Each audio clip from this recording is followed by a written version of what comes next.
BCom part first EFM paper first business economics. इसकी unit 3 पढ़ेंगे हम, production and factors of production. पहले हम पढ़ेंगे प्रोडक्शन फंक्शन।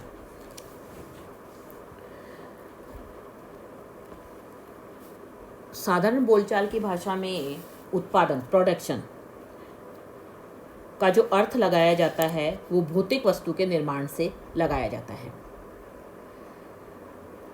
धन कमाने संबंधी जितनी भी कार्य किए जाते हैं वो सब उत्पादन कहलाते हैं। उपयोगिता पैदा करने संबंधी मनुष्य के द्वारा जितने भी प्रयत्न किए जाते हैं वो उत्पादन क्रिया कहलाती है। मनुष्य प्रकृति द्वारा प्रदान की गई वस्तुओं से अपनी आवश्यकताओं की पूर्ति करता है, लेकिन स्वयं इनका निर्माण नहीं कर सकता। वह अपनी आवश्यकता अनुसार इनमें उपयोगिता का सृजन जरूर कर सकता है, और ये जो उपयोगिता का सृजन करता है वही कार्य उत्पादन कहलाता है।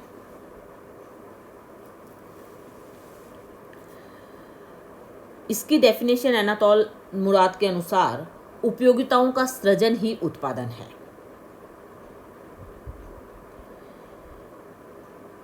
तो यहाँ पर उत्पादन का कार्य किसी वस्तु के उपयोगिता को सृजित करना ही उत्पादन कहलाएगा। उत्पादन फलन की मान्यताएं। अब यहाँ हम एक चीज़ और देखना चाहेंगे कि उपयोगिता का सृजन कैसे किया जा सकता है। रूप परिवर्तन करके किया जा सकता है, स्थान परिवर्तन करके किया जा सकता है, समय परिवर्तन करके किया जा सकता है, सेवा प्रदान करके किया जा सकता है, ज्ञानवर्धन करके किया जा सकता है, और अधिकार परिवर्तन करके किया जा सकता है। अब आप देखिए, रूप परिवर्तन करके लकड़ी है, खाती लकड़ी को कई रूप दे सकता है, मेज भी, कुर्सी की, दरवाजे की। इसी तरह से टेलर है, पैंट शर्ट के रूप में कपड़े को परिवर्तित कर सकता है। तो रूप परिवर्तन द्वारा कपड़े का सृजन कर दिया गया है पैंट और शर्ट के रूप में। तो इसी प्रकार से अन्य के उदाहरण भी हम देख सकते हैं, जैसे स्थान परिवर्तन द्वारा। जैसे कोई व्यक्ति है, खानों से कोयला, जंगलों से लकड़ी, नदी से रेत, उत्पादन केंद्रों से की उत्पत्ति, इनको वो कहाँ पहुंचाता है, जहां उनकी मांग है उन स्थानों पर पहुंचाता है और उनका विनिमय मूल्य बढ़ाकर उत्पादन का कार्य करता है। समय के द्वारा फसल के मौके पर खाद्यान्न, कपास, तिलहन, जूट, व्यापारिक कृषि से खरीद कर दूसरी फसल आने तक उपभोक्ताओं की इन वस्तुओं की मांग पूरी करता रहता है। तो फसल के समय के अलावा अन्य समय पर इन वस्तुओं की उपयोगिता अधिक होती है, तो उपयोगिता का सृजन हो गया। तो इसी प्रकार से उपयोगिता का सृजन किया जा सकता है। अब उत्पादन के साधन कौन कौन से हैं, बता सकते हैं आप लोग? उत्पादन के साधन हैं भूमि, श्रम, पूंजी, साहस, संगठन। ये सब उत्पादन के साधन कहलाते हैं। उत्पादन के जो साधन होते हैं उनकी मात्रा सीमित होती है, वैकल्पिक प्रयोग संभव होता है, परिवर्तन अनुपात में प्रयोग। इनको आपके बाह्य तत्व और आंतरिक तत्व, दोनों तत्व इनको प्रभावित करते हैं। अब पढ़ेंगे उत्पादन फलन। आदाओं और प्रदाओं के फलनात्मक संबंध को हम क्या कहेंगे? उत्पादन फलन कहेंगे। उत्पादन फलन हमें ये बतलाता है कि समय की एक निश्चित अवधि में आदाओं के परिवर्तन से प्रदाओं में किस प्रकार और कितनी मात्रा में परिवर्तन होता है। आदाओं की मात्रा और प्रदा की मात्रा के मध्य भौतिक संबंध को ही हम उत्पादन फलन कहेंगे। तो उत्पादन फलन की कुछ मान्यताएं हैं। पहला है, उत्पादन फलन का संबंध किसी निश्चित समय अवधि से होता है। दूसरा, इस समय अवधि में तकनीकी स्तर पर कोई परिवर्तन नहीं होता है। तीसरा, उत्पादन के साधनों को छोटी छोटी इकाइयों में विभाजित किया जा सकता है। चौथा है, फर्म की लागत में कोई अंतर नहीं होता। पांचवा, अल्पकालीन उत्पादन फलन में उत्पत्ति के सभी साधनों की इकाइयों को परिवर्तित नहीं किया जा सकता। और छठा इसका मान्यता है, दीर्घकाल में उत्पादन फलन के सभी साधनों की इकाइयों को परिवर्तित किया जा सकता है। नेक्स्ट, उत्पादन फलन की विशेषताएं। अभियांत्रिकी अवधारणा। उत्पादन फलन उत्पत्ति के साधनों और उत्पादन के भौतिक मात्रात्मक संबंध को बताता है। इसलिए अभियांत्रिकी या तकनीकी परिवर्तित हो जाने पर उत्पादन फलन भी परिवर्तित हो जाता है और फर्म को एक नया उत्पादन फलन प्राप्त हो जाता है। दूसरा है, मूल्यों का समावेश नहीं। उत्पादन फलन में आगत और निर्गत के मूल्यों का कोई समावेश नहीं होता, लेकिन आगतों और निर्गतों के मूल्य ही फर्म के उत्पादन निर्णयों को प्रभावित करते हैं। इसलिए फर्म निर्धारित मूल्यों के आधार पर यह निर्धारित करती है कि वह किस वस्तु का और कितनी मात्रा में उत्पादन करे। तीसरा है, समय अवधि। उत्पादन फलन का संबंध एक समय अवधि विशेष से होता है। इसलिए एक उत्पादन फलन एक समय अवधि में हो सकता है, जो समय की अवधि परिवर्तित होने पर परिवर्तित भी हो सकता है। स्थिर तकनीकी दशा पर आधारित। उत्पादन फलन स्थिर तकनीकी दशा पर आधारित है, इसलिए तकनीकी दशाओं में परिवर्तन होने के साथ ही उत्पादन फलन भी परिवर्तित हो जाता है और फर्म को एक नवीन उत्पादन फलन प्राप्त होता है। कुछ साधनों को स्थिर और कुछ को परिवर्तित। एक फर्म उत्पादन फलन के अंतर्गत कुछ साधनों को तो स्थिर रखती है और कुछ साधनों को परिवर्तित करती है, तब उसे अल्पकालीन उत्पादन फलन या परिवर्तनशील उत्पादन फलन का नियम, परिवर्तनशील अनुपात का नियम कहते हैं। स्थानापन्न गुण। उत्पत्ति के साधनों में स्थानापन्न का गुण होता है। इस कारण एक ही उत्पादन फलन के लिए एक साधन के स्थान पर दूसरे साधन का कम या अधिक मात्रा में प्रयोग किया जा सकता है। नेक्स्ट है, प्रौद्योगिकी या तकनीक का सारांश। उत्पादन फलन प्रौद्योगिकी और तकनीक का सारांश भी प्रस्तुत करता है। नेक्स्ट, उत्पादन फलन के निर्धारक तत्व। उत्पादन फलन के दो निर्धारक तत्व होते हैं, प्रौद्योगिकी स्थिति और उत्पादन आगतों की इकाइयाँ। नेक्स्ट है, उत्पादन फलन के प्रकार। उत्पादन फलन के दो प्रकार हैं, अल्पकाल में उत्पादन फलन या उत्पत्ति के नियम, और दूसरा है दीर्घकाल में उत्पादन फलन या पैमाने के प्रतिफल।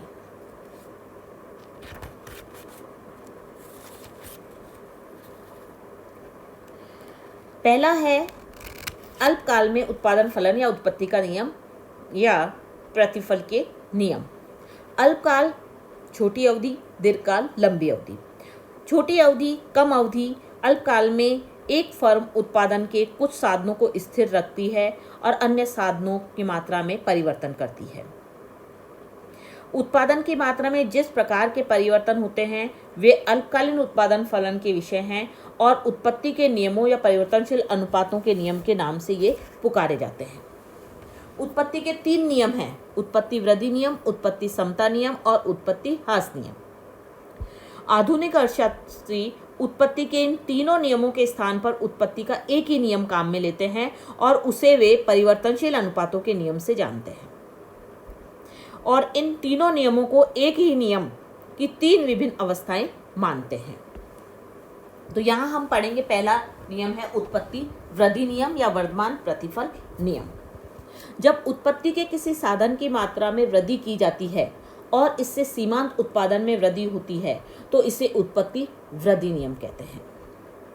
श्रीमती जॉन रॉबिन्सन ने कहा है कि जब किसी प्रयोग में किसी उत्पत्ति के साधन की अधिक मात्रा लगाई जाती है तो उसके फलस्वरूप संगठन में सुधार होता है और उत्पत्ति के साधनों की कुशलता बढ़ती है। ऐसी स्थिति में उत्पादन को बढ़ाने के लिए संसाधनों की भौतिक मात्रा में आनुपातिक वृद्धि करने की जरूरत नहीं होती है। इस प्रकार एक या एक से अधिक उत्पादन के साधनों की मात्रा को स्थिर रखते हुए यदि अन्य साधनों की मात्रा में वृद्धि की जाती है तो यदि कुल उत्पादन में वृद्धि परिवर्तनशील साधनों की मात्रा में वृद्धि के अनुपात में से अधिक होती है तो इसे हम उत्पत्ति वृद्धि नियम कहते हैं। इसकी व्याख्या की गई है।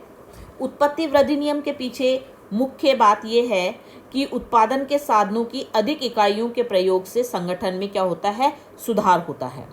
साधनों की कार्यकुशलता में वृद्धि होती है, बड़े पैमाने की बाह्य और आंतरिक बचतें प्राप्त होती हैं और स्थिर और अविभाज्य साधनों का प्रयोग आसानी से होने लगता है। तो इन सभी चारों कारणों से सीमांत उत्पादन बढ़ता है और कुल उत्पादन और औसत उत्पादन में भी तेजी से वृद्धि होती है। उत्पादन वृद्धि का यह क्रम तब तक चलता रहता है जब तक कि साधनों का अनुपात अनुकूलतम नहीं हो जाता और अनुकूलतम बिंदु के बाद भी यदि साधनों के अनुपात में वृद्धि की जाती है तो इसके बाद सीमांत उत्पादन और औसत उत्पादन में कमी आने लगती है।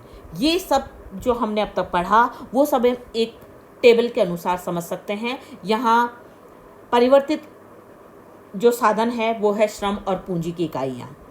श्रम और पूंजी की इकाइयों में परिवर्तन होता है। 1 इकाई काम में लेते हैं, 2 इकाई, 3 इकाई, 4 इकाई, 5 इकाई काम में लेते हैं। 1 इकाई जब हम काम में लेते हैं तो कुल उत्पादन, औसत उत्पादन, सीमांत उत्पादन सब समान होते हैं। लेकिन जैसे ही दूसरी इकाई हम काम में लेते हैं वैसे ही कुल उत्पादन में वृद्धि हो जाती है, सीमांत उत्पादन में भी वृद्धि होती है, लेकिन औसत उत्पादन कम रहता है। आपने देखिए टेबल में कि श्रम और पूंजी की इकाइयाँ 1, 2, 3, 4, 5 पांचवी इकाई तक सीमांत उत्पादन निरंतर बढ़ रहा होता है। उसी प्रकार से औसत उत्पादन भी निरंतर बढ़ रहा होता है, लेकिन धीमी गति से। सीमांत उत्पादन तेज गति से बढ़ता है और औसत उत्पादन धीमी गति से बढ़ता है। कुल उत्पादन जो होता है वो भी आपके तेज गति से बढ़ रहा होता है। इस रेखा चित्र में जो जो उत्पत्ति के साधन बढ़ते दिखाई दे रहे हैं त्यों त्यों ही सीमांत औसत उत्पादन और कुल उत्पादन बढ़ता जा रहा है, जिसे वक्र के द्वारा हम दर्शा रहे हैं। एमपी यहाँ पे सीमांत उत्पादन है, एपी यहाँ पे औसत उत्पादन है और टीपी यहाँ पे कुल उत्पादन है। कुल उत्पादन तेज गति से बढ़ रहा है, सीमांत उत्पादन उससे धीमी गति से बढ़ रहा है और औसत उत्पादन बहुत धीमी गति से बढ़ रहा है। तो आप ग्राफ में देखिए कि एक ओ एक्स एक्सिस पे हमने श्रम और पूंजी की इकाइयाँ ली है और ओ वाई एक्सिस पे हमने उत्पादन की मात्रा ली है। तो यहाँ पे श्रम और पूंजी की इकाइयाँ जो हैं उनमें कुल उत्पादन तेजी से बढ़ रहा है, इसलिए सबसे ऊपर का वक्र जो है वो कुल उत्पादन का है। उससे नीचे सीमांत उत्पादन उससे धीमी गति से बढ़ रहा है, तो उससे नीचे आपके सीमांत उत्पादन वक्र है और सबसे कम गति से जो बढ़ने वाला वक्र है वो है औसत उत्पादन वक्र, जो कि सबसे नीचे दर्शाया गया है। नेक्स्ट है उत्पत्ति वृद्धि नियम और लागत ह्रास की स्थिति। लागत की दृष्टि से उत्पत्ति वृद्धि नियम को लागत ह्रास नियम भी कहते हैं। जिस अनुपात में उत्पत्ति के साधनों को बढ़ाया जाता है उसकी तुलना में उत्पादन कई गुना अधिक बढ़ने लगता है, इसलिए सीमांत लागत और औसत लागत में उत्तरोत्तर कमी आने लगती है।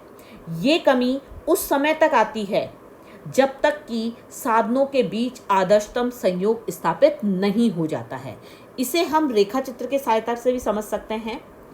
इस रेखा चित्र में AC औसत लागत वक्र है और MC सीमांत लागत वक्र है। ये दोनों वक्र ये बताते हैं कि जो जो उत्पादन बढ़ता है त्यों त्यों सीमांत लागत और औसत लागत वक्र घटते जाते हैं।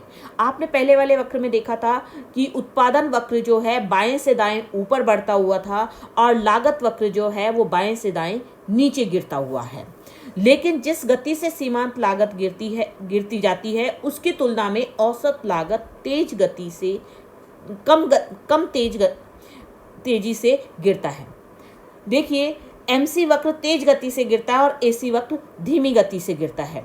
तो AC वक्र जो है वो MC वक्र के ऊपर है क्योंकि वो धीमी गति से गिरता है। नेक्स्ट है उत्पत्ति वृद्धि नियम का क्षेत्र।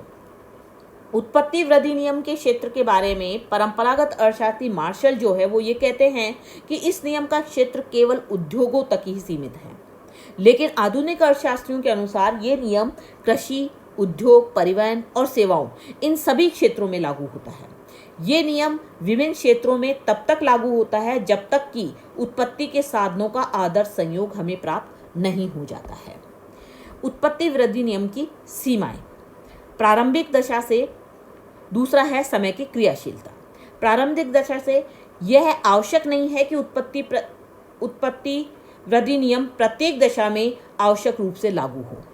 यदि परिवर्तनशील साधन की इकाई स्थिर साधन की अपेक्षा छोटी होती है तो प्रारंभिक दशा से ही उत्पत्ति वृद्धि नियम लागू होगा, वरना प्रारंभ से ही उत्पत्ति ह्रास नियम लागू होने लगेगा। समय की क्रियाशीलता। ये नियम जब तक साधनों के मिलन के अनुकूलतम अनुपात की ओर अग्रसर होता रहता है तब तक लागू होता है। जब एक बार अनुकूलतम अनुपात स्थापित कर लेता है और इसके बाद भी यदि परिवर्तनशील साधन की मात्रा को और बढ़ाया जाता है तो उत्पत्ति ह्रास नियम लागू हो जाता है।